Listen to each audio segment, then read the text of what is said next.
Hello everyone, आप देख रहे हैं rank plus the learning app और मैं हूं चंदन सर। डियर साथियों, आज हम लोग एक नई वैकेंसी के बारे में बात करने जा रहे हैं और इतनी बड़ी वैकेंसी के बारे में बात करने जा रहे हैं कि इतना बड़ा वैकेंसी हमारे डिपार्टमेंट में, विशेषकर लैबोरेटरी डिपार्टमेंट में आया नहीं है अभी तक। मतलब एनएचएम वगैरह से तो आया, बट परमानेंट वैकेंसी इतना बड़ा दिया नहीं गया। ये वैकेंसी आया है सर बीटीएससी से, बिहार से, और मैं खुद बिहार से बिलोंग्स करता हूँ। और उसके बावजूद भी ये 3 दिन बाद में आप लोगों को लेट से 3 दिन लेट से इन्फॉर्मेशन दे रहा हूँ। ऐसा क्यों? क्योंकि मेरे ऑफिस में, जिस अपार्टमेंट में ऑफिस है, वहां पर थोड़ा सा ना मीटर का रिफॉर्मेशन चल रहा था, मतलब मीटर चेंज हो रहा था। तो उसके कारण 2 दिन वो लोग उसी में लगा दिए। तो इसके कारण ये जो है हमारे इलेक्ट्रिसिटी सप्लाई हो नहीं रही थी, तो इन्फॉर्मेशन लेट हो गया। बट लेट हो गया, इससे कोई इशू नहीं है। एक एक इन्फॉर्मेशन आपको बिल्कुल क्लैरिफाई करके दूंगा कि क्या सिलेबस आएगा, पढ़ना कैसे है, प्रिपरेशन कैसे करना है, ये रियल है वैकेंसी की नहीं है। इसमें एक और सबसे बड़ा कंफ्यूजन है, मार्क्स को लेकर ना इन्होंने कुछ इंस्ट्रक्शन दिए हुए हैं, लोग समझा नहीं रहे हैं उसको, भाग जा रहे हैं तुरंत, तो कॉलम ही नहीं दिखा रहे हैं पीडीएफ में, आगे बढ़ जा रहे हैं। उसको भी समझाऊंगा कि मार्क्स से लोग कैलकुलेट कैसे करेंगे, आपका सिलेक्शन होगा कैसे, सभी फैक्ट पे बात करूंगा, बिल्कुल माइन्यूटली, बहुत ही क्लियरली। तो चलिए स्टार्ट करते हैं इस वैकेंसी के डिटेल के बारे में। सबसे पहले मैं डिटेल बात करने से पहले भी तो मैं वेरीफाई करता हूं कि सर ये वैकेंसी रियल है या फेक है। मेरी यही हमेशा प्रॉपर्टी रही है कि मैं ऐसे ही पढ़ाता हूं। तो सबसे पहले आपको गूगल पे आ जाना है और गूगल पे आकर के गूगल क्रोम में सर्च करना है btsc.bihar.nic। बीटीएससी भी सर्च करोगे तो सबसे पहले आ जाएगा ये वेबसाइट ओपन होगा। इस वेबसाइट का क्या नाम है सर? btsc.bihar.gov.in। इसी वेबसाइट को ओपन करना है, यही है ऑफिशियल वेबसाइट इसका। बिल्कुल परमानेंट वैकेंसी है, ठीक है। पूरे ऑल ओवर इंडिया से अप्लाई कर सकते हैं। इस पर भी डिस्कशन करूंगा, कौन कौन कर सकते हैं, सब पर डिस्कशन करूंगा। पहले पूरा वीडियो देखना, फिर कमेंट करना। कमेंट में अगर वीडियो देखने के बाद भी कंफ्यूजन बचता है तो कमेंट में भी आपको क्लैरिफाई किया जाएगा, ठीक है सर। ओके, अब मैं इस वेबसाइट को ओपन करता हूं। सबसे फर्स्ट जैसे ही ओपन करूंगा होम डैशबोर्ड ओपन हो जाएगा। होम डैशबोर्ड को मैं नीचे की ओर स्क्रॉल करूंगा, एकदम नीचे की ओर स्क्रॉल करूंगा सर, और नीचे की ओर नीचे की ओर स्क्रॉल करने के बाद देखो सर, यहां पर एक सेक्शन बना हुआ है रिक्रूटमेंट का। यहां पर एक सेक्शन बना हुआ है रिक्रूटमेंट का। इसी रिक्रूटमेंट पे आपको क्लिक करनी है। मैं इस रिक्रूटमेंट पे क्लिक करता हूं। जैसे ही मैं रिक्रूटमेंट पे क्लिक किया, देखो सर एक नया डैशबोर्ड ओपन हुआ। इस डैशबोर्ड में बहुत ज्यादा वैकेंसी आ गया है, तो ये थोड़ा हम लोगों का वैकेंसी जो है ना वो नीचे चला गया है। मैं पेज नंबर 2 पर क्लिक करता हूं। पेज नंबर 2 पर जैसे ही मैं क्लिक करूंगा, देखो वैकेंसी बहुत सारे पोस्ट पे है, ठीक है। वैकेंसी कौन कौन से लोगों के लिए है उसकी जरा मैं बात कर लेता हूं। देखो एक्सरे टेक्नीशियन की भी वैकेंसी है, ठीक है। ईसीजी टेक्नीशियन की भी वैकेंसी है, ओटी असिस्टेंट की भी वैकेंसी है। तो इन सब की वैकेंसी का भी डिटेल आप खुद लॉगिन करके, खुद यहां से डाउनलोड करके चेक कर लेना। मैं लैब टेक्नीशियन की वैकेंसी की बात कर रहा हूं। देखो यहाँ 17 नंबर पे यहाँ है एडवर्टाइजमेंट नंबर, विज्ञापन संख्या 2/2025। इसको याद रखना है ना। यहाँ देखो लैब टेक्नीशियन के लिए advertisement for regular appointment to the lab technician. Lab technician का रेगुलर अपॉइंटमेंट, रेगुलर वैकेंसी आया है। अपॉइंटमेंट नंबर 2/2025, यही सबसे इंपॉर्टेंट है। 2/2025 इसी से सब होगा, याद रखना, ठीक है। 4 मार्च 2025 से स्टार्ट हुआ है फॉर्म फिल करना, ठीक है जी सर जी। और ये चलेगा 1 अप्रैल 2025 तक। ऑलराइट सर, क्लियर हुआ ये बात। अब हमें मुख्य रूप से ये जानना है, अच्छा वो पेमेंट और भी डॉक्यूमेंट का था। मुख्य रूप से ये जानना है कि ऑफिशियल है कि नहीं, उसके चेक करना है। तो देखो यहाँ एडवर्टाइजमेंट का पीडीएफ दिया हुआ है और यहाँ फॉर्म अप्लाई करने के लिए भी लिंक दिया होगा। जैसे ही मैं इस एडवर्टाइजमेंट के पीडीएफ पे क्लिक करूंगा, जैसे ही मैं इस एडवर्टाइजमेंट के पीडीएफ पर क्लिक करता हूं तो देखो एक पीडीएफ ओपन होता है, विज्ञापन संख्या 2/2025। इसी पीडीएफ की पूरी डिटेल बात करूंगा अभी, ठीक है। फिलहाल इसी पर आता हूं मैं। अब मैं 4 तारीख से अप्लाई स्टार्ट हो गया था, ठीक है। ऑलराइट, और आज डेट कितना है? आज डेट में दे रहा हूं 6 तारीख को आप लोगों को ये वीडियो दे रहा हूं। ऑलराइट, हालांकि पीडीएफ नोटिफिकेशन सबसे पहले मैंने अपने टेलीग्राम चैनल पे दे दिया था। चंदन मल्टी सर्च करना टेलीग्राम पे, सारे लेटेस्ट अपडेट वहीं मिलते हैं। आप चैनल आपको मिल जाएगा, ज्वाइन कर लेना उसको। उसका लिंक भी पीडीएफ इस डिस्क्रिप्शन में, वीडियो का डिस्क्रिप्शन में दिया है, वहां से भी ज्वाइन कर सकते हो। अब अप्लाई कैसे करना है सर? देखो यहाँ अप्लाई का लिंक दिया हुआ, चूंकि 4 से ओपन हो गया, 6 है तो अप्लाई तो स्टार्ट हो ही चुका है। जैसे ही आप अप्लाई पे क्लिक करोगे एक नया डैशबोर्ड ओपन होगा, ठीक है। इस डैशबोर्ड पर ना यहाँ पर सारे इंस्ट्रक्शन दिए हुए हैं, इसको आप देख लेना। वहां पे क्लिक कर करके कि फोटो कितना का केबी का अपलोड होगा, इमेज कितना केबी का अपलोड होगा, सारी चीजें, ठीक है सर। की डेट्स भी यहाँ दिए हुए हैं कि 4 मार्च से जो है स्टार्ट होगा, लास्ट डेट 1 अप्रैल को हो जाएगा। ये सारा कुछ यहाँ पर हेल्प डेस्क के लिए इन्होंने ईमेल आईडी भी दी हुई है और फिर फोन नंबर भी। हालांकि इस पे कांटेक्ट होता है कि नहीं होता मैं तो अभी क्लियर नहीं बता सकता, लेकिन आप करके देख लेना। हालांकि उसकी जरूरत नहीं पड़ेगी। फॉर्म अप्लाई कैसे करेंगे सर? सबसे पहले देखो यहाँ रजिस्टर का ऑप्शन दिया हुआ है, इस रजिस्टर पे आप क्लिक करना। थोड़ा देर इस तरह से लोडिंग होने में समय लेगा। जैसे ही लोड कंप्लीट होगा सर, कुछ इंस्ट्रक्शन देगा कि कौन सा ब्राउजर में आपको ओपन करना। मैं इसको क्लोज करता हूँ फिलहाल, फिर आई एग्री, फिर मैं इसको एग्री करता हूँ, ठीक।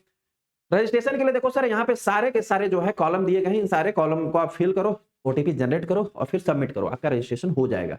जैसे ही रजिस्ट्रेशन हो जाएगा, आप यहाँ लॉगिन वाले सेक्शन पे क्लिक करना। जैसे ही लॉगिन वाले सेक्शन पे क्लिक करोगे, यूजर आईडी और पासवर्ड जो भी आपने ड्यूरिंग द रजिस्ट्रेशन क्रिएट किया है, कैप्चा फिल करो, लॉगिन करो और फिर सारे सारे अपने फॉर्म फिल कर लो, पेमेंट करो, आपका फॉर्म सबमिट हो जाएगा। एक बात का हमेशा ध्यान रखना कि इस फॉर्म को यदि सबमिट कर रहे होगे तो आंख और कान, आंखें कान क्यों, पांचों ज्ञान इंद्रियां जो हैं उसको खोल करके फॉर्म फिल करना। मैं ऐसा क्यों कह रहा हूं, क्योंकि इस फॉर्म को फिल करने के बाद करेक्शन के लिए अगर कुछ गलती हो जाती है तो करेक्शन के लिए नहीं दिया जाएगा। जो एक बार सबमिट हो गया सो हो गया, ऐसा ही है। पीडीएफ में लिखा हुआ है वो भी आपको दिखा दूंगा। इतना सा समझ में आ गया सर कि वैकेंसी तो जेन्युइन है क्योंकि ऑफिशियल वेबसाइट पे, बीटीएससी के वेबसाइट पे अवेलेबल है। दूसरा कैसे फॉर्म फिल करेंगे वो भी समझ में आ गया होगा, ठीक है। अब हम लोग जो है वो आ जाते हैं अब हम लोग जो हैं वो आ जाते हैं अपने पीडीएफ पे। जो मैं अभी आपको पीडीएफ दिखा रहा था ओपन करके सर, वो पीडीएफ यहाँ पर कुछ इस प्रकार से खुल चुका है। विज्ञापन संख्या 2/2025, अभी जस्ट मैंने आपको बताया था सर विज्ञापन संख्या कितना है, 2/2025 है। इस विज्ञापन संख्या को ही याद रखा है हमें क्लियरली। 4 मार्च से लेकर 1 अप्रैल तक इसका अप्लाई का डेट है। थोड़ा मैं नीचे स्क्रॉल करता हूं, इसके वेतनमान पे बात कर लेते हैं। 5200 से लेकर 20,200 इसका जो है वो वेतनमान है। ग्रेड पे कितना है, 2800 और 7 पे लागू है। तो 2800 ग्रेड पे में अगर यदि 7 पे लागू होगा तो मान करके भी चलो मिनिमम भी अगर पेमेंट बना आपको तो सारे जुड़ करके वो 50 प्लस हो ही जाएंगे। मतलब इतना तो एकदम मिनिमम मान के चलो, क्योंकि 5200 से 20,900 का मतलब है कि 29,000 से, बेसिक मैं बोल रहा हूँ, 29,000 से 92,000 तक पेमेंट बनता है, ठीक है। और इसमें जब जुड़ता है ना तो जुड़ करके सीधा चला जाएगा आपको 40-50,000 से स्टार्ट होगा, 45-50,000 से स्टार्ट होगा। अब ये जो डिपेंड करता है कितना आपको, वहाँ सब क्लैरिफिकेशन हो तो सिलेक्शन के बाद की चीजें हैं सर, लेकिन परमानेंट वैकेंसी है, इतना अच्छा पेमेंट स्किल है तो फिर हमें ज्वाइन करने में क्या जाता है। इसकी एजुकेशनल क्वालिफिकेशन पे मैं थोड़ा बात करना चाहूंगा, जो सबसे ज्यादा कंफ्यूजन का पार्ट है। एजुकेशनल क्वालिफिकेशन में सबसे ज्यादा बच्चों को कंफ्यूजन है, हम एक एक करके बारी बारी से बात करेंगे। सबसे फर्स्ट वन जो क्राइटेरिया दिया हुआ है वो दिया हुआ है कि इंटरमीडिएट होना चाहिए, यानी 10+12 होना चाहिए आपकी पीसीबी से, फिजिक्स केमिस्ट्री बायोलॉजी से। साथ ही साथ आपको इंग्लिश भी होना चाहिए एक सब्जेक्ट। अब कई सारे ऐसे बच्चे हैं 12 में इंग्लिश लेते ही नहीं, हिंदी या इकोनॉमिक्स ले लेते हैं 5 सब्जेक्ट कंप्लीट करने के लिए। उनकी मेरी गुजारिश है कि आगे जो भी 12 करोगे इंग्लिश जरूर रखना, इंग्लिश की भाई रिक्वायरमेंट है फ्यूचर में, ठीक है। पहला क्वालिफिकेशन है कि फिजिक्स केमिस्ट्री और बायोलॉजी से आपने 12 किया हुआ है, तभी आप इसमें अप्लाई कर सकते हो। पहला, जो मैथ से किए हुए हैं वे नहीं कर सकते। एक और बात है, जो मैथ से कर रहे हैं, चाहे अब क्वेश्चन आता कि कॉलेज तो करवा रहा है, वैकेंसी में क्यों नहीं भरने दे रहे हो, सर कॉलेज कुछ भी करवा सकता है ना। हमें सोच समझ के मेडिकल में आनी है। मेडिकल में आने के लिए फिजिक्स केमिस्ट्री बायोलॉजी ही होता है प्राइम सब्जेक्ट, ठीक। अगर आप मैथ से किए हुए हैं तो उनके लिए मेरे यही सजेशन है बच्चे कि अगर गवर्नमेंट जॉब में नहीं दे रहा आपको अपॉर्चुनिटी तो आप अपना खुद का लैब सेटअप ओपन कर सकते हैं या कहीं प्राइवेट लेबोरेटरी या हॉस्पिटल में काम कर सकते हैं, ठीक है सर। तो उसमें ज्यादा मायूस, जो कि आप कर लिए हो तो मायूस होंगे, जाहिर सी बात है, लेकिन अब इतनी मायूसी भी मत करो कि अपनी लाइफ चौपट कर लो, ठीक है ना। आगे के लिए सोचो, ठीक है। हाँ, आगे जो पीछे भी से जिनको मेडिकल में आने हो फिजिक्स केमिस्ट्री बायोलॉजी से करो, मैथ से मत करना और एडमिशन मत लेना, मेरी गुजारिश यही रहेगी। दूसरा क्या है एजुकेशन क्वालिफिकेशन सर, पहला 10+2 कर लिए फिजिक्स केमिस्ट्री बायोलॉजी से। दूसरा आफ्टर द 10+12 जो है आपका संघ अथवा बिहार अथवा किसी भी राज्य से, मतलब कि ये वैकेंसी इतना बढ़िया है यार कि किसी भी देश के हम किसी भी कोने में हैं वहां से हम इसको अप्लाई कर सकते हैं, कोई फर्क नहीं पड़ता है। कितना बड़ा वैकेंसी है यार, कितना बड़ा दिल दिखाया बिहार वालों ने कि सबको दिया, आओ भाई सबको अप्लाई करो। भाई ये मैं कहूंगा ना, ये दिल ना सभी राज्य वाले भी दिखाओ, तब मजा आएगा। क्योंकि बच्चे तो हमारे बच्चे हैं ना यार, किसी भी स्टेट के सब तो बच्चे ही हैं, कोई कहीं भी बेचारे जॉब करे क्या फर्क पड़ता है, वी आर ऑल इंडियंस, है ना। किसी भी राज्य से आपने डीएमएलटी किया हुआ है, क्या किया हुआ है सर, डीएमएलटी किया हुआ है, ठीक है। या आपने किसी भी राज्य से जो है बीएमएलटी किया हुआ है, क्या किया हुआ है, बीएमएलटी किया हुआ है, और आपका रजिस्ट्रेशन है तो आप जो है इसमें अप्लाई कर सकते हो। अब रजिस्ट्रेशन में कंफ्यूजन होता है कि सर मैं बिहार से हूं पर मैंने पढ़ा है यूपी से या एमपी से, मेरा रजिस्ट्रेशन भी वहीं से, तो क्या मैं अप्लाई कर सकता हूं? बेशक कर सकते हो, कोई परेशानी की बात नहीं। कोई कहीं से भी पढ़ा है, कोई किसी भी स्टेट का है, वो अप्लाई कर सकता है, बशर्ते बस यही है कि बीएमएलटी और डीएमएलटी दोनों कॉलेज रजिस्टर्ड होना चाहिए। आपके पैरामेडिकल में रजिस्ट्रेशन पहले से है। कुछ लोग बोलेंगे नहीं है सर अब करवा लेंगे, फॉर्म अप्लाई करने के बाद, तब कर सकते हैं क्या? नहीं कर सकते हो, क्योंकि जो डॉक्यूमेंट फॉर्म अप्लाई के समय दोगे वही डॉक्यूमेंट वेरिफिकेशन के समय भी देना होगा, और आपके पास अभी रजिस्ट्रेशन है नहीं तो डॉक्यूमेंट वेरिफिकेशन के समय कैसे चलेगा काम सर, ठीक। अब कुछ बच्चे ये सोचेंगे सर मैंने बिहार से किया है और मैं बिहार का ही हूं, लेकिन बिहार में रजिस्ट्रेशन काउंसिल तो है नहीं, तो हमने रजिस्ट्रेशन करवाया नहीं। रजिस्ट्रेशन काउंसिल नहीं है, लेकिन internal registration council, internal registration होता है, जो आपको डिग्री मिला होगा या डिप्लोमा का सर्टिफिकेट मिला होगा उस पर रजिस्ट्रेशन नंबर दिया होगा। अगर वैसा दिया हुआ है तो आप अप्लाई कर सकते हो, वो भी उनको कोई दिक्कत नहीं होगा, ठीक है। कुछ बच्चों को कंफ्यूजन होगा कि सर मैं अपीयरिंग हूं तो अप्लाई कर सकता हूं क्या? नहीं कर सकते हो, क्योंकि अपीयरिंग के समय आपके पास कंप्लीशन सर्टिफिकेट नहीं होगा, ठीक है। आपके पास जो है रजिस्ट्रेशन नहीं होगा, तो आप फॉर्म अप्लाई करते समय वो सर्टिफिकेट तो दोगे नहीं। बोलोगे सर अभी तो मैं फॉर्म भर देता हूं, 2 महीने बाद मेरा रजिस्ट्रेशन आ जाएगा, लेकिन 2 महीने बाद रजिस्ट्रेशन जो आएगा उसको अलग डॉक्यूमेंट वेरिफिकेशन में एक्सेप्ट नहीं करेंगे, क्योंकि डॉक्यूमेंट वेरिफिकेशन में वही सर्टिफिकेट लेंगे जो during the online form apply करते समय आपके पास था, उसके लिए भी आगे इन्होंने लिखा हुआ है, आपको बताऊंगा, ठीक है सर। चलिए, ये बात तो आपको कंफ्यूजन क्लियर हो गया प्यारे, ओके। अब आगे हम लोग बढ़ते हैं, ठीक है। अब आते हैं कि वैकेंसी सर है कितने पोस्ट पे, किस किस कैटेगरी है, कितने नंबर ऑफ वैकेंसी और किस किस कैटेगरी में कितना वैकेंसी है। बहुत बड़ा वैकेंसी है। देखो सबसे पहले अनरिजर्व अनारक्षित, जिसको अनरिजर्व यूआर कैटेगरी बोलते हैं, इसमें मेल और फीमेल दोनों के लिए अलग अलग इन्होंने कैटेगरी वैकेंसी किया हुआ है।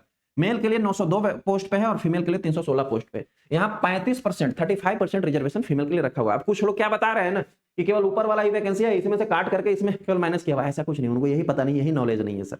ऊपर में फीमेल के लिए और नीचे में, ऊपर में मेल के लिए और नीचे में फीमेल के लिए। बोलोगे मैं इसको कैलकुलेट करके बता दूंगा। देखो मैं मैथ का स्टूडेंट हूँ भैया, मेरा बहुत तगड़ा मैथ है, मेरे को इसमें कोई दिक्कत नहीं है। देखो होता क्या है, 902 और 316 अगर जोड़ोगे, कुछ लोगों को बाद में ऐसा हो जाए क्वेश्चन, इसके लिए मैं क्लैरिफाई कर दूं। 916 और सॉरी 902 है ना, ओके चलो चैलेंज हो गया तो इसको भी एक्सेप्ट करते हैं। 902 प्लस 316 करो, ठीक है, कितना होगा, 6 2 8 1 9 3 12, कितना हुआ 1218 हुआ, ठीक। 1218 में 35%, इसमें जो है 35% जो है वो महिलाओं के लिए है। ये अनरिजर्व में 1218 पोस्ट पे वैकेंसी है। तो कुछ लोग बोलेंगे 1218 का 35% निकालो, 1218 का 35% नहीं निकलेगा, 1218 में 35% निकलेगा, ठीक है। ऐसा थोड़ा मैथ ना पढ़ना पड़ता है, पढ़ोगे तब निकलना स्टार्ट होगा। पहले तो नंबर ऑफ पोस्ट ही गलत बता रहे हो कितनी वैकेंसी, और फिर पढ़ाओगे क्या है मुझे नहीं समझ में आता। 1218 टोटल वैकेंसी है अनरिजर्व का, उसमें 35% महिलाओं के लिए। इसको कैसे कैलकुलेट किया जाएगा सर? इसको कैलकुलेट करने का मेथड ये है कि 1218, इसको कैलकुलेशन का मेथड ये है कि 1218 डिवाइडेड बाय 135 डिवाइडेड बाय 135, 100% होता है, ठीक है 100% होता है। देखो मैं कैलकुलेटर में करते जा रहा हूं साथ में ताकि आप लोग यहाँ लिख पाऊं। 100% में होता है, 100 का होता है 100%, ठीक है। तो जितना परसेंट उसमें माइनस करना है, 35% माइनस करना है तो 35 उसमें जोड़ दो, 18% माइनस करना है तो 18 जोड़ दो। हम लोग जीएसटी भी ऐसे ही कैलकुलेट करते हैं ना, तो वो बहुत बड़ा मैथमेटिकल कैलकुलेशन होता है। 1218 डिवाइडेड बाय 135, 135 डिवाइड कर दिए, कितना आया सर? आया 9.02, कितना आया 9.02, ठीक, इंटू 100। अब क्या हम करेंगे सर? 100 इंटू 100, कितना आ गया सर? 902 आ गया। कितना आ गया सर? 902 आ गया, ठीक। यानी कि 1218 में 35% हम माइनस कर लिए, 1218 में 35% माइनस करेंगे तो 902 आएगा जो मेल के लिए है। और 35% जो माइनस किए हैं, 35% जो माइनस किए कितना था? 1218 माइनस 902, 902 कितना आ गया? 316 फीमेल के लिए। ऐसे कैलकुलेशन किया जाता है, मैथ पढ़ना पड़ता है इसके लिए। तो ऊपर में मेल के लिए, नीचे में फीमेल के लिए वैकेंसी है, ठीक है। अब ये था अनरिजर्व कैटेगरी में, ठीक है। आर्थिक रूप से कमजोर यानी ईडब्ल्यूएस के लिए कितनी है सर? 225 पोस्ट है मेल के लिए, 79 है फीमेल के लिए। नेक्स्ट वन आता है अनुसूचित जाति यानी एससी के लिए कितना पोस्ट है सर? 595 मेल के लिए, 126 है फीमेल के लिए। उसके बाद आता है अनुसूचित जाति एसटी, एसटी में है 39 है मेल के लिए और 8 वैकेंसी है फीमेल के लिए। अब आप सोचोगे सर एसटी के इतना कम वैकेंसी? नहीं, कम नहीं है। बिहार में एक और नया कैटेगरी बनाया गया है। क्या है नया कैटेगरी सर बिहार में? वो है अत्यंत पिछड़ा वर्ग, जिसको हम लोग बोलते हैं ईबीसी। ये इसमें ना मोस्ट ऑफ एसटी और एससी के कैटेगरी डिफाइन किया गया है। जो बिहार से उनको पता होगा कि ईबीसी क्या है और ईबीसी में कौन कौन से जातियां आती हैं। तो ईबीसी के लिए जो है 667 पोस्ट पे मेल के लिए है और 142 पोस्ट है फीमेल के लिए, ठीक है। उसके बाद आता है पिछड़ा वर्ग ओबीसी, ओबीसी के लिए है 415 पोस्ट मेल के लिए और 95 पोस्ट है फीमेल के लिए। पिछड़े वर्ग में महिलाएं, जो ओबीसी में स्पेसिफिक महिला कैटेगरी से अगर अप्लाई करता है, ओबीसी में मेल और फीमेल यहां भी अलग किया गया है और पिछड़े वर्ग में केवल महिलाओं के लिए अलग से एक प्रावधान किया गया, ठीक है, जो कि है 126 पोस्ट पे, ठीक है। और अनदर कैटेगरी में कुछ है नहीं, स्पेसिफिक कैटेगरी में उनको दिया हुआ। टोटल वैकेंसी जो है 2969 प्लस 766, 2969 प्लस 766, इनको अगर प्लस है जोड़े तो 9 6 15 के 5 हाथ में 1 6 6 12, 9 6 15 के 5 हाथ में 1 6 6 12 और 1 13 के 3 हाथ में 1 9 7 16 1 17 के 7 हाथ में 2 3, 3735 पोस्ट पे वैकेंसी है टोटल, 4000 लगभग। यार इतना बड़ा पोस्ट पे वैकेंसी कभी हमारी दी गई क्या, वो भी इतना परमानेंट? और ये वैकेंसी आपको लिया जाएगा, कंफर्म लिया जाएगा। इसका क्या रीजन है ये भी मैं भी आपको आगे बताऊंगा। होप तो ये बात क्लियर हो गया सर, आगे बढ़ा जाए। चलिए भाई तुम बार बार तुम क्यों आ जा रहे हो यार, आगे बढ़ते हैं। अब आते हैं आयु सीमा पर। देखो एज लिमिट भी बहुत अच्छा इन्होंने दिया हुआ है। एज लिमिट क्या दिया हुआ है? 1/8/2024 को ये लोग एज लिमिट कंसीडर करेंगे। 1 अक्टूबर 2024 को मिनिमम 18 ईयर्स हो जाना चाहिए। सपोज दैट कोई स्टूडेंट था जिसका 1 अक्टूबर 2024 को 17.5 साल था और अभी चल रहा है 2025 का मार्च, ठीक है ना, तो मार्च में वो 18 साल हो गया, वो अप्लाई नहीं कर सकता है। अक्टूबर 2024 में ही 18 साल हो जाना चाहिए था मिनिमली, 18 साल से ऊपर हो गया तभी चलेगा। तो 1 अक्टूबर को कितना? 18 साल मिनिमम, ठीक। अधिकतम उम्र सीमा कितनी है? अगर अनारक्षित से हैं, मतलब अनरिजर्व कैटेगरी से हैं आप, तो 37 साल है, यानी 18 से 37 साल, 37 ईयर बहुत होता है यार, बढ़िया अच्छा खासा दिया हुआ है। अगर अनारक्षित महिला है तो 40 साल है मैक्सिमम एज। कितना अच्छा इन्होंने एज लिमिट दिया हुआ है। पिछड़ा वर्ग है, अत्यंत पिछड़ा वर्ग है, पुरुष और महिला दोनों को 40 वर्ष दिया गया है, ठीक है।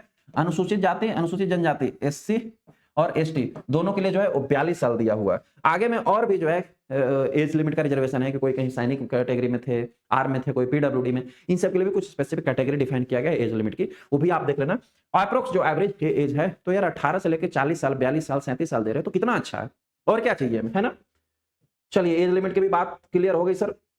आगे हम लोग बढ़ते हैं, आगे हम लोगों को और क्या जानना चाहिए। हाँ, अब सबसे इंपॉर्टेंट बात यह है कि सर आपने बता तो दिया कि सभी इंडिया के सभी स्टेट्स इसमें अप्लाई कर सकते हैं, ठीक है, लेकिन रिजर्वेशन किनको मिलेगा। यहां इन्होंने क्लियर मेंशन कर रखा है कि आरक्षण का लाभ उन्हीं उम्मीदवारों को मिलेगा जिनका स्थायी निवास बिहार राज्य में है, अर्थात जो बिहार के मूलवासी हैं। यानी रिजर्वेशन कैटेगरी में वही अप्लाई करेंगे जो केवल बिहार के हैं। Suppose that for an example मैं बिहार से हूं और एमपी में पढ़ा हूं और अभी एमपी में ही रह रहा हूं, लेकिन मेरे डोमिसाइल निवास अभी बिहार में ही है, तो मेरे को रिजर्वेशन मिलेगा, ठीक है। जो बिहार से बिलोंग्स करते हैं, बिहार राज्य के बाहर के निवासी अभ्यर्थी को आरक्षण का लाभ दे नहीं होगा। जो बिहार राज्य से अनदर स्टेट से अप्लाई करेंगे, सपोज दैट मैं एमपी से हूं या मैं यूपी से हूं, मैं वेस्ट बंगाल से हूं, कहीं से भी हूं, महाराष्ट्र से हूं और मैं एससी कैटेगरी से बिलोंग करता हूं, लेकिन अगर मैं इस वैकेंसी में अप्लाई करूंगा तो जनरल कैटेगरी में ही कंसीडर किया जाएगा और आप जनरल में ही अप्लाई कर भी देना, वरना डॉक्यूमेंट वेरिफिकेशन के समय आपका सेलेक्ट हुआ कैंडिडेट को हटा दिया जाएगा, ठीक है। तो ऐसे जो अभ्यर्थी हैं वो ऑनलाइन के दौरान जो है वो आप जनरल कैटेगरी में अप्लाई करना। रिजर्वेशन का क्लियर हो गया सर, ओके जी, रिजर्वेशन का हमको समझ में आ गया। अब अगला पॉइंट पे हम लोग बात करते हैं। अगला पॉइंट क्या है सर, यही जो अभी ऊपर में दिया हुआ था कैटेगरी, अनुसूचित जाति मतलब एससी, अनुसूचित जनजाति मतलब एसटी, अत्यंत पिछड़ा वर्ग मतलब ईबीसी। एक ईबीसी नया कैटेगरी है जो कि बिहार में कैटेगराइज किया गया है, ठीक है सर। पिछड़ा वर्ग मतलब बीसी, यानी इसको ओबीसी कहो, ठीक है। आर्थिक रूप से कमजोर मतलब ईडब्ल्यूएस, पिछड़े वर्ग की महिला मतलब डब्ल्यूबीसी, ठीक है। एक नया कैटेगरी भी है बिहार में डब्ल्यूबीसी, जो लास्ट में बताया था ना वैकेंसी था, जो लास्ट में वैकेंसी था प्यारे, जो लास्ट में ए वाला जो था, ये इसकी मैं बात कर रहा हूँ डब्ल्यूबीसी की, ठीक है सर। इतनी सी बात समझ में आ गई। चलिए अब हम लोग अगले टॉपिक पे बात करते हैं कि आगे हमें और क्या समझना है। चलो जी सर, अब हमें फॉर्म फी कितना लगेगा सर। अगर आप अनरिजर्व कैटेगरी से हैं, ठीक है, सामान्य वर्ग है, पिछड़ा वर्ग है, अत्यंत पिछड़ा वर्ग है या आर्थिक रूप से कमजोर है, तो आपको फॉर्म फी 600 रुपया लगेगा पर कैंडिडेट। अनुसूचित जाति, अनुसूचित जनजाति से हैं, जो बिहार राज्य के ही केवल स्थायी निवासी है, उनको लगेगा 150 रुपया। अनुसूचित जाति या अनुसूचित जनजाति से किसी और राज्य से होंगे तो वो रिजर्वेशन में नहीं है, उनको 150 नहीं लगेगा, उनको जनरल वाला लगेगा। आरक्षित अनारक्षित वर्ग की महिला है, अगर आप फीमेल कैंडिडेट हैं चाहे किसी भी कैटेगरी से हैं तो आपको 150 रुपए ही लगेगा। It is a human welfare, alright. राज्य के बाहर के यदि उम्मीदवार हैं, चाहे आप किसी भी कैटेगरी से बिलोंग्स करते हो, चाहे आप महिला हो या पुरुष हो, कोई फर्क नहीं पड़ता है, आपको 600 ही पे लगेगा। ऑलराइट सर, क्लियर है, ओके। अब हम नेक्स्ट टॉपिक पे बात करते हैं कि आगे हमें सभी के सभी पेमेंट जो है आप ऑनलाइन मोड से हम लोग फॉर्म अप्लाई करेंगे तो ऑनलाइन ही पेमेंट लगेगा सर। अच्छा, फॉर्म अप्लाई करने के लिए मैंने तो आपको ये क्या बोलते हैं, वेबसाइट तो बता दिया था प्यारे शुरू में ही ओपन करके, हालांकि यहाँ पर भी इन्होंने मेंशन किया हुआ है, मुझे याद है तो मैं आपको मेंशन कर देना चाहूंगा, www.btsc.bihar.gov.in। इसी वेबसाइट पर जाकर के सारी चीजें अप्लाई होगी, हालांकि शुरू में भी ओपन करके आपको बता ही दिया था, तो इसमें ज्यादा कंफ्यूजन की तो बात है नहीं सर। आगे नेक्स्ट की टॉपिक हम देख लेते हैं। अब हम लोग आते हैं, कुछ छूट नहीं ना, नहीं, चयन की प्रक्रिया पर, जो सबसे इंपॉर्टेंट टॉपिक है इस वीडियो का, कि चयन का मतलब सिलेक्शन प्रोसेस है क्या। लिखित सिलेक्शन प्रोसेस में जो है आयोग लिखित परीक्षा लेगा और कार्य अनुभव, यानी कि ऑनलाइन एग्जाम भी होगा और आपको एक्सपीरियंस भी काम आएगा। कैसे इसका कैलकुलेशन है इसको जरा हम लोग समझते हैं। चयन प्रक्रिया जो है 2 प्रकार से होगा। पहला, ऑनलाइन आपको सीबीटी एग्जाम लिया जाएगा, लिखित प्रतियोगिता परीक्षा जो कंप्यूटर बेस्ड एग्जाम होगा, सीबीटी लिया जाएगा, जो कि 75 मार्क्स उससे आपको दिए जाएंगे, 75 मार्क्स दिया जाएगा।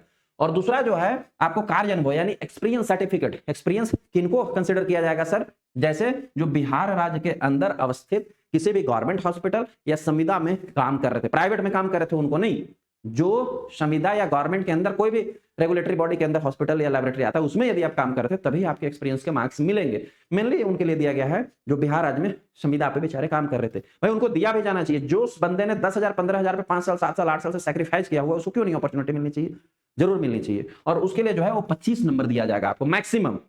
अब ऐसे नहीं है कि उठ के 25 मार्क्स दे दिया जाएगा, 1 साल के लिए 5 मार्क्स दिया जाएगा। कोई संविदा पे काम कर रहा है, उसको 1 साल हो गया, उसको 5 मार्क्स दिया जाएगा मैक्सिमम। जैसे किसी को आप बोलोगे सर हमको 10 साल हो गया तो 50 मार्क्स मिलेगा, नहीं, मैक्सिमम 25 मार्क्स ही मिलेगा आपको, ठीक है। अब इसके भी रूल हैं, तगड़े रूल हैं। ऐसा नहीं कि हमने जब से ज्वाइन किया से लेकर जब से अभी तक काम कर रहे हैं तब से 5 साल हो गया 25 नंबर मिल जाएगा, ऐसा नहीं है। सब चीज का इन्होंने रूल बनाया हुआ है और बहुत अच्छा रूल बनाया हुआ, उसको भी अभी समझाता हूं। देखो इसका रूल क्या है सर, सपोज दैट आपने 1 साल संविदा में ज्वाइन किए हुए हो गया आपको, ठीक। और एक साल में आपने 200 दिन ही काम किया है, जितने दिन आपने काम किया होगा, जो अटेंडेंस होगा ना, उसके भी यहाँ पे नंबर मिलेगा, ऐसे नहीं मिलेगा। एक साल में कितने दिन होते हैं सर? 365 दिन होते हैं, ठीक है। और आपने एक साल में काम ही किया 200 दिन, 200 दिन का ही अटेंडेंस है, तो आपको उतने ही दिन का मार्क्स मिलेगा, 5 नंबर नहीं मिल जाएगा एक साल का। इसको कैलकुलेट कैसे करेंगे? इसमें नियम दिया हुआ है, 200 इंटू जितने दिन आपने काम किया उसको 5 से मल्टीप्लाई कर दीजिए और 365 से भाग दे दीजिए। कितना आ जाएगा सर? 1000 आ जाएगा डिवाइडेड बाय 365। अगर 1000 को मैं 365 से डिवाइड करता हूं, डिवाइडेड बाय 365, कितना आएगा? 2.7। कितना आ रहा है? 2.7। यानी उस साल का आपको 2.7 नंबर ही दिया जाएगा, 5 नंबर नहीं दिया जाएगा। जितना दिन आपने काम किया है उसको जो है 5 से मल्टीप्लाई करो, उस एक साल में उसको 5 से मल्टीप्लाई करो और 365 से भाग दो, ठीक है। और मैक्सिमम आपको जो है 25 नंबर से अगर ज्यादा आपको आने लगेगा, सपोज कि 10 साल से संविदा पे काम कर रहा है, एज भी उसका बचा हुआ है, और उसका नंबर ऐसे कैलकुलेट करके जितने दिन काम किया उसको कैलकुलेट करके 37 नंबर आ रहा है, तो उसको 37 नहीं 25 दिया जाएगा, ठीक है। यही है कैलकुलेशन का दायरा। ये हुआ कार्य अनुभव के लिए, ठीक। अब दूसरा बात हम करते हैं 75 नंबर, 75 मार्क्स कैसे मिलेगा, जो सीबीटी है, ठीक, उस पर हम लोग थोड़ा सा टॉक करते हैं। ये भी बड़ा कॉम्प्लेक्स है, जो लोग इसको समझा नहीं रहे, हालांकि इसके नियम यहाँ भी लिखा हुआ है, इस पर भी बात करूंगा। यही तो सबसे मेन चीज होती है समझने के लिए। पता तो सबको है कि वैकेंसी इतना पोस्ट पे अप्लाई ऐसे करेंगे, मेन चीज ही समझना जरूरी है ना सर। वैकेंसी के डिटेल का मतलब क्या होता है, यही ना। जो आपको समझ में नहीं आ रहा हो हम समझाएं। देखिए सर, कंप्यूटर बेस्ड टेस्ट होगा, ये तो हमें पता है सर। इस कंप्यूटर टेस्ट में लिखित परीक्षा लिया जाएगा, ठीक, लिखित परीक्षा लिया जाएगा। गुड सर, इसमें क्या क्वेश्चन होगा सर? इसमें क्वेश्चन जो होगा, प्रतियोगिता परीक्षा के प्रश्न पत्र में कुल 100 प्रश्न होंगे। कितने एमसीक्यूज पूछे जाएंगे सर? 100, और सबके सब बहुविकल्पीय होंगे, यानी सबके सब एमसीक्यूज होगा। एमसीक्यू जो पूछा जाएगा वो दोनों लैंग्वेज में होगा सर, अंग्रेजी और हिंदी, इंग्लिश और हिंदी दोनों लैंग्वेज में होगा, तो यहाँ तो समस्या है वो नहीं रही है। अब 100 क्वेश्चन पूछा जो जाएगा सर, परीक्षा की अवधि 2 घंटे की होगी और कुल अंक 100 होगा। यानी इसके लिए जो टाइम दिया जाएगा 100 क्वेश्चन के लिए 2 आवर्स है। 2 इंटू 60 करो, यानी 120 मिनट है। 100 क्वेश्चन सॉल्व करने के लिए आपको 120 मिनट समय दिया जाएगा। बढ़िया बात है, 20 मिनट ज्यादा समय दिया जाए। और एक क्वेश्चन जो है 1 नंबर का है, यानी टोटल जो है वो 100 मार्क्स के एक क्वेश्चन थे, ठीक है। और मार्क्स कितने हैं सर? 100 है। 100 क्वेश्चन 100 मार्क्स, यानी एक क्वेश्चन 1 मार्क का हुआ। अब आप बोलोगे ये तो तगड़ा कंफ्यूजन है गुरु। क्या कंफ्यूजन है भैया? 100 नंबर का एग्जाम ले रहे हो आप, ठीक है, और 100 नंबर के एग्जाम लेकर के अब यहाँ बोल रहे हो हम 75 नंबर देंगे आपको सीबीटी से, ये कैसे होगा? ये कैसे कैलकुलेट होगा? इसके इन्होंने तगड़ा नियम बना रखे हैं। और अच्छा भी है, क्योंकि 75 नंबर उसे कंसीडर करना है तो उसको 75% ही हम कंसीडर करेंगे ना। इसके लिए भी इन्होंने यह नियम बना रखा है, जो यहाँ लिख रखा है। नियम क्या है सर? कि आपको जितना परसेंट मार्क्स आएगा, ठीक है, 75% पर 100% लोग कंसीडर कर रहे हैं ना। जैसे सपोज 100 मार्क्स का एग्जाम था, ठीक है गुरु, मार्क्स का एग्जाम था, और इसमें आपका मार्क्स आया है 75, सॉरी 75 तो बड़ा कैमुलेटिव हो जाएगा, इसको नहीं, 75 नहीं, सपोज दैट आपको मार्क्स आया है 64, 75 तो इजी हो जाता है इसलिए मैंने उसको नहीं बताया। जितना भी आपको मार्क्स आया, 64 आया है, 35 आया है, 95 आया है, 80 आया है, 75 आया है, 79 आया है, जितना भी आपको मार्क्स आया उतना परसेंट कंसीडर होगा, क्योंकि परसेंट तो 100% का ही होता है ना। 100 क्वेश्चन है, मतलब ये क्या है सर? 100% है, ठीक है। तो 100 नंबर में जितना नंबर हमको आता है मैट्रिक में, उतना ही परसेंट मार्क्स होता है ना। तो 100 में सपोज हमको 64 आया, आपको जितना आएगा उसी के हिसाब से कैलकुलेट करना। 50 आएगा तो 50 से कैलकुलेट करना, 49 आएगा तो 49 से कैलकुलेट करना, यानी हमको 64% मार्क्स आया है, ठीक है। जितना परसेंट आया है उसमें 0.75 से मल्टीप्लाई करना है, क्योंकि 75 मार्क्स ही देना है, इंटू 0.75। अगर हम इसको मल्टीप्लाई करें और कैलकुलेट करके हमारे पास कितना आया? 64 इंटू 0.75, हमारे पास आया 48। कितना है सर? 64% नंबर आया था, 48। तो आपको उस 100 में से कितने मार्क्स दिए जाएंगे सर? 48 मार्क्स दिए जाएंगे। ये है परसेंटेज बिहाफ मार्क्स, ठीक है सर। अब ये 75 में से सपोज दैट कोई फर्ज करो, ये कैलकुलेशन सही है कि नहीं ऐसे भी हम चेक कर सकते हैं। कोई फर्ज करो कि 100 में से 100 मार्क्स किसी को आ गया, ठीक, 100 में से 100 मार्क्स आ गया, यानी 100% आया, तो 100% को 0.75 से जो है मल्टीप्लाई करो, कितना आ जाएगा सर? इक्वल टू 75 आ जाएगा। तो 100 मार्क्स भी अगर किसी को आया ना तो मैक्सिमम कितना नंबर दिया जाएगा सर? 75, है ना कैलकुलेशन सही? इस प्रकार से आपको टेक्निकल के क्वेश्चन, टेक्निकल के जो मार्क्स हैं, जो सीबीटी हैं, उसके मार्क्स आपको कैलकुलेट करके दिया जाएगा। ये बात समझ में आ गई सर? 100 क्वेश्चन होंगे, 100 मार्क्स का एग्जाम होगा, 120 मिनट समय दिया जाएगा। नेगेटिव मार्किंग होगा नहीं, उस पर भी बात करेंगे। दोनों लैंग्वेज में एग्जाम होगा, हिंदी और इंग्लिश दोनों में क्वेश्चन होंगे। सिलेबस क्या पूछा जाएगा? इसमें नॉन टेक्निकल का कोई पंगा नहीं, हिंदी इंग्लिश रीजनिंग ये सब कुछ नहीं पूछा जाएगा, केवल टेक्निकल पार्ट पूछा जाएगा। सारे के सारे क्वेश्चन जो हैं ड्यूरिंग द DMLT या जो ड्यूरिंग द BMLT सिलेबस आपने पढ़ा है उसी से क्वेश्चन पूछा जाएगा। इसकी फुल कंप्लीट प्रिपरेशन जो है मैं खुद आपको करवाऊंगा। इसके लिए जो है वो आपको ज्वाइन करना है हमारे rank plus the learning Apple lab foundation batch 2.0। इस बैच में, ये बैच कंप्लीट हो चुका है, तो इस बैच में आपको कंप्लीट थ्योरी, इस बैच में आपको कंप्लीट जो है वो थ्योरी वीडियो लेक्चर्स मिल जाएंगे, थ्योरी PDF नोट्स मिल जाएगा, उसके बाद एमसीक्यूज के पीडीएफ मिल जाएगा और ऑनलाइन टेस्ट सीरीज मिल जाएगा। अब अभी रिसेंटली वैकेंसी आया है, तो नया बैच है, हालांकि 3.0 चल रहा है। अभी अगर नए बैच में आप ज्वाइन करोगे तो उसको कंप्लीट होने में 2 साल लगता है, बहुत बड़ा सिलेबस होता है। इस बैच को आपको ज्वाइन करना है। इसको प्रिपरेशन कैसे स्टार्ट करना है सर? इसकी प्रिपरेशन स्टार्ट करने के लिए आपको बैच ज्वाइन कीजिए, वीडियो लेक्चर्स देखिए और नोट्स बनाना स्टार्ट कीजिए। एग्जाम इसका कब हो सकता है, इसका हम थोड़ा एक्सपेक्टेड आपको बता सकते हैं। जैसे अभी मार्च चल रहा है और नवंबर या दिसंबर में बिहार में विधानसभा का चुनाव है, तो नवंबर में जो है वो आचार संहिता लग जाएगा, ठीक है, या हार्डली साढ़े लास्ट अक्टूबर तक मान के चलो, तो इसका एग्जाम जो है सितंबर टू अक्टूबर तक हार्डली साढ़े मान के चलो कि हो जाएगा। मेरी ये अनुमान है, ऐसा नहीं कि हो ही जाएगा, तो सरकार समझे कब होगा, लेकिन मैं एक अपना एक्सपीरियंस से बता रहा हूँ। अभी मार्च चल रहा है, मार्च अप्रैल मई जून जुलाई अगस्त सितंबर, 7 महीना, यानी मुश्किल से आप 6 महीना एवरेज मान के चलो, 6 महीना आपके पास पढ़ने के लिए समय है। 6 महीना में पढ़ना कैसे सर? सभी वीडियो लेक्चर्स देखो और शॉर्ट नोट्स बनाते चलो। टाइम आपको 8 घंटे कम से कम पढ़ने के लिए देना पड़ेगा मिनिमम, तभी सिलेक्शन होगा। यार ऑल इंडिया से भर रहे हो, इतना बढ़िया वैकेंसी, इतना लार्ज वैकेंसी, तो क्यों नहीं पढ़ोगे? नहीं पढ़ोगे तो सिलेक्शन नहीं होगा, लिख के ले लो।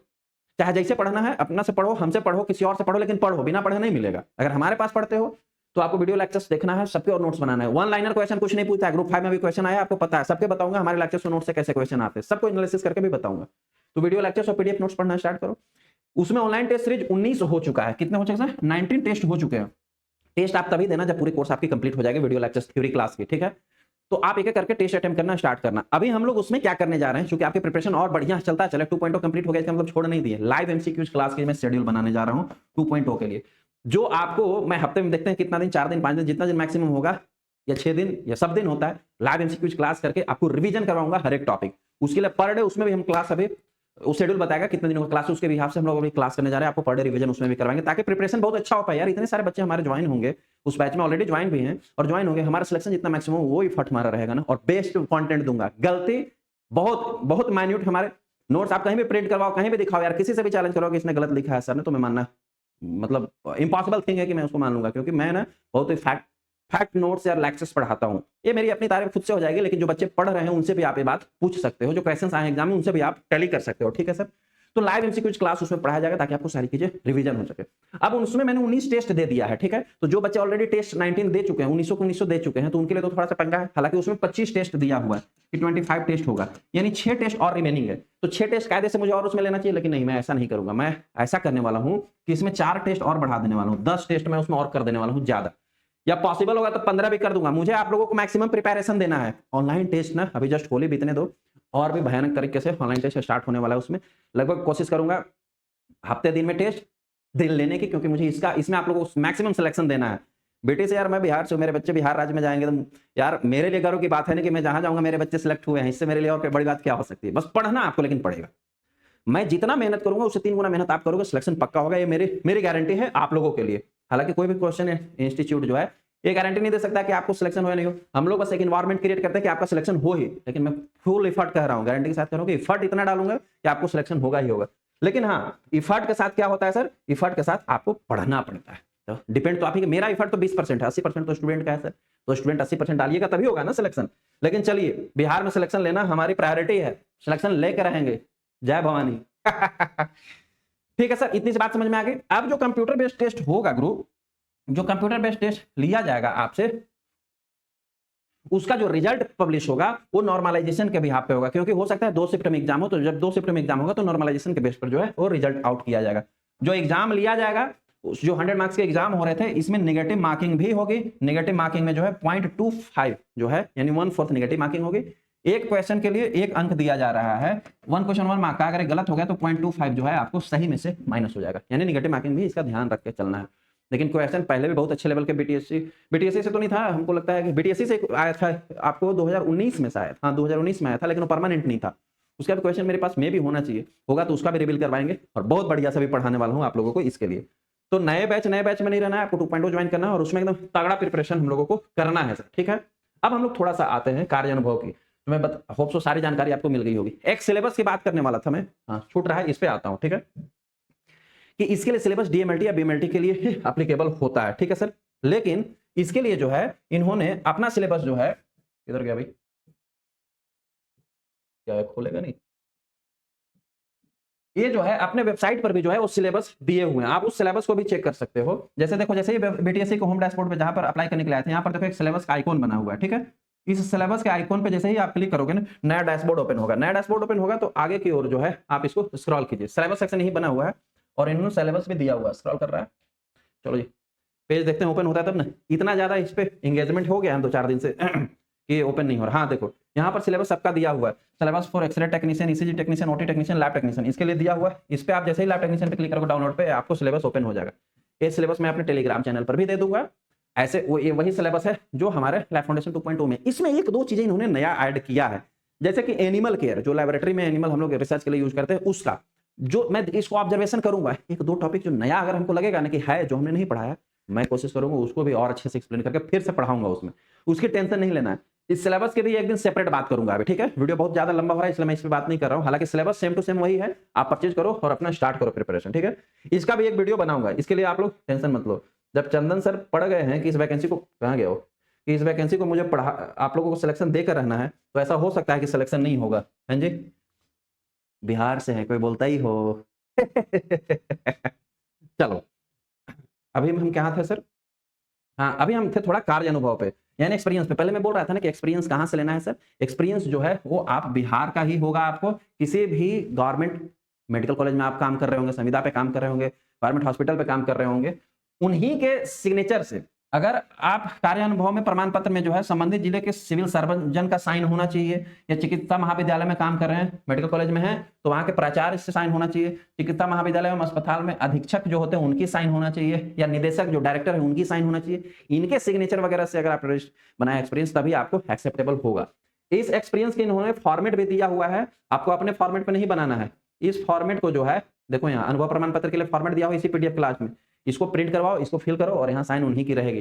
जिनकी साइन अगर इनकी है तो आपको एक्सपीरियंस काउंट हो जाएगा, ठीक है सर। तो आप एक्सपीरियंस इन्हीं से बना के इन्हीं से साइन करवाना, जो मुझे लगता है काम कर रहे होंगे तो बहुत ही ईजी है बन जाना, कोई बहुत बड़ी बात नहीं है। अब आते हैं यदि हम फॉर्म फिल करने जा रहे हैं तो आपको क्या क्या डॉक्यूमेंट लगभग रखने चाहिए। उसके लिए आपको मैट्रिक का सर्टिफिकेट होना चाहिए, ठीक है, ओरिजिनल, ऑलराइट। 10+2 का होना चाहिए ओरिजिनल, नहीं है तो प्रोविजनल से भी काम चल जाएगा। डीएमएलटी या बीएमएलटी का होना चाहिए ओरिजिनल, नहीं है तो प्रोविजनल से भी काम चल जाएगा, ठीक है। तो इस इतने डॉक्यूमेंट मिनिमम आपको चाहिए। मैक्सिमम डॉक्यूमेंट जो रिजर्वेशन वगैरह के लिए एप्लीकेबल है सर, उनके लिए नीचे में और भी दिया हुआ है कि जिन जो जो रिजर्वेशन में आप एप्लीकेबल हैं, ईडब्ल्यूएस है तो ईडब्ल्यूएस होना चाहिए, कास्ट है तो कास्ट होना चाहिए, सब चीज वो भी अपना आप तैयार कर लेना, ऑलराइट। जो जो डॉक्यूमेंट अभी आप अपलोड करोगे ड्यूरिंग द फॉर्म अप्लाई, वही डॉक्यूमेंट वेरिफिकेशन के समय भी चाहिए होगा। जरा यहाँ इस पे भी मैं चर्चा कर लेता हूँ। दस्तावेज सत्यापन, after the selection document verification के समय अभ्यर्थी द्वारा ऑनलाइन आवेदन में अपलोड किए गए सभी प्रमाण पत्रों एवं अंक पत्रों के आयोग के वेबसाइट से डाउनलोड कर सत्यापन हेतु प्रस्तुत किया जाना है। मतलब जो ऑनलाइन आप सबमिट करेंगे फॉर्म अप्लाई के समय, वही उस समय वो डाउनलोड करके रखे रहेंगे, और वही वाला सारा आपको ले जाकर वहां दिखाना भी कि देखो सर यही हमने किया था, यही हमारे पास ओरिजिनल है, दूसरा कोई नहीं कर सकते हो आप। सपोज डेटा भी अप्लाई करते समय हमारे पास रजिस्ट्रेशन स्लिप नहीं है या रजिस्ट्रेशन सर्टिफिकेट नहीं है, और हम अप्लाई कर दिए और उस समय जाकर दिखा रहे देखो रजिस्ट्रेशन है, तो पूछेंगे उस समय तुमने क्यों नहीं अपलोड किया था। समझ रहे बात, ये बहुत बड़ा पंगेबाजी है। तो इसलिए जिनके पास है वो अप्लाई अभी कर सकते हैं, कोई इशू नहीं। ये थी आज की जानकारी। एक और लास्ट का इन्फॉर्मेशन है, आवेदक ऑनलाइन अभ्यर्थी, हाँ जो मैं बोल रहा था कि ऑनलाइन फॉर्म क्यों बहुत ही ज्ञानेंद्रियों अपने पांचों सेंसरी सेंस को खोल करके भरना है, क्योंकि अगर आप ऑनलाइन फॉर्म भरते हैं, आवेदक द्वारा ऑनलाइन आवेदन में सभी प्रविष्टियां सावधानी से भरी जाएगी। भविष्य में आवेदन में किसी भी प्रकार का परिवर्तन सुधार मान्य नहीं होगा, किसी भी प्रकार की त्रुटि हेतु आयोग उत्तरदायी नहीं होगा। यानी कि आपको इसके लिए करेक्शन, फॉर्म सही से भरो, करेक्शन करने के लिए ना तो समय दिया जाएगा ना आयोग जिम्मेवार होगा। तो फॉर्म भैया शुद्ध रूप से ही भरे, बहुत ध्यान देकर ही भरे। आपके जीवन का बात है सर, तो ऐसा तो काम मत ही करे जिससे कि आपका लाइफ खराब हो सकता है। ये था आज के इस पूरी वैकेंसी के डिटेल। होप सो आपको समझ में आया होगा। It is all about this today PDF. अब यहाँ से दो बात समझ में आई। क्या हमें समझ में आई सर? एक हमें समझ में आया कि फॉर्म तो अप्लाई कर देंगे सर, सारी जानकारी आपने दे दिया है, क्लियर हो गया, ठीक है। अब एक बात आती है पढ़ाई की, जिसमें मैं सबसे ज्यादा बात करता हूँ। पढ़ना सबसे जरूरी है छात्र, नहीं पढ़ोगे तो सिलेक्शन नहीं होगा, इसलिए पढ़ना आज से ही स्टार्ट कर दो। कम से कम 7 से 8 घंटे पर डे समय दो पढ़ाई को। और सबसे बड़ी बात है कि इसमें नॉन टेक्निकल का झंझट ही नहीं है, सारा का सारा जो सर पढ़ाएंगे उसी से झंझट आनी है। तो सारे झंझट तो हम यहाँ क्लियर करने के लिए खड़े ही है ना। पढ़ो ना हमारे पास, पूछो ना हमसे, क्यों नहीं आपका सिलेक्शन होगा, है ना। तो चलिए उम्मीद करते हैं आप ज्वाइन जरूर होंगे और क्लास ज्वाइन करके आप प्रिपरेशन जरूर स्टार्ट करेंगे। इसके अलावा एक और इस पे मैं, ऐसे तो क्लास अब स्टार्ट ही होने वाला, लाइव एमसीक्यूज क्लास आरआरबी के लिए, और इसके लिए बहुत तगड़ा रूप से भी पढ़ाने वाला हूँ आप लोगों को। वो आपको राजस्थान में भी आया है एनएचएम का वैकेंसी, उसमें भी आपको हेल्प होगा। इसके अलावा एक स्पेशल वीडियो जो इसका पीडीएफ सिलेबस इन्होंने दिया हुआ है, सिलेबस इन्होंने जो दिया हुआ है उस पर भी एक दिन में बात करता हूँ एक लेक्चर में। तो मिलते हैं नए क्लास नए वीडियो के साथ। Thank you so much.